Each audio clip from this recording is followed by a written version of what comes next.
वायनाड में होने वाला है बड़ा खेला। प्रियंका और स्मृति ईरानी होंगी आमने सामने। बीजेपी दोहराएगी 1999 का इतिहास। प्रियंका गांधी एक बार फिर से देश की राजनीति में जबरदस्त तरीके से एंट्री करने वाली हैं। प्रियंका गांधी की इस एंट्री को लेकर कांग्रेस ने पूरी तैयारी भी कर ली है, लेकिन प्रियंका गांधी की राजनीतिक एंट्री को लेकर बीजेपी भी कुछ बड़ा करने की तैयारी में दिख रही है।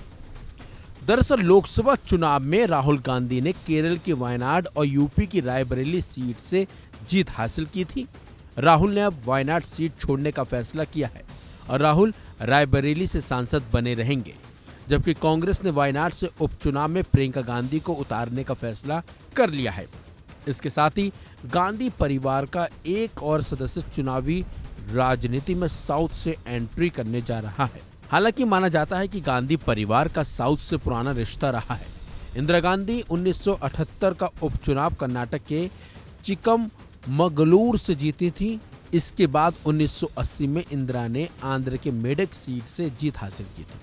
1999 में सोनिया गांधी ने अपनी राजनीतिक करियर दक्षिण से शुरू किया था।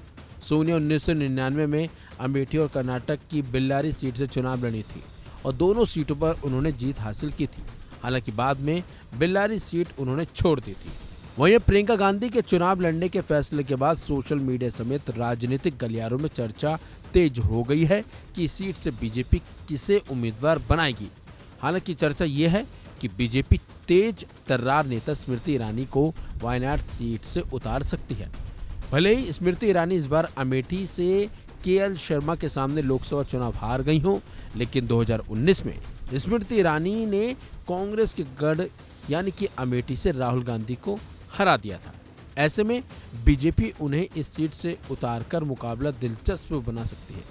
लोकसभा और विधानसभा चुनाव में देखा गया है कि बीजेपी टिकटों को लेकर चौंकाने वाले फैसले करते आई है। 1999 में जब सोनिया गांधी के बेल्लारी से डेब्यू करने की बात सामने आई थी, तब बीजेपी ने इस सीट से सुषमा स्वराज को टिकट देकर चुनावी मुकाबले को दिलचस्प बना दिया था। सुषमा ने इस सीट पर सोनिया गांधी को कड़ी टक्कर भी दी थी। हालांकि सुषमा इस चुनाव को हार गई थी। सोनिया गांधी को 4,14,000 वोट मिले थे, जबकि सुषमा स्वराज ने 3.5 लाख से ज्यादा वोट हासिल किए थे।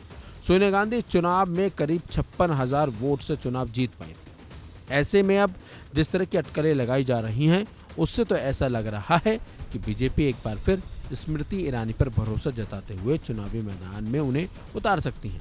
हालांकि अभी सिर्फ ये अटकलें हैं, वो तो आने वाले वक्त में ही पता चलेगा कि स्मृति ईरानी को प्रियंका के सामने बीजेपी उतारती है या फिर ये सिर्फ अटकलें ही लगाई जा रही हैं।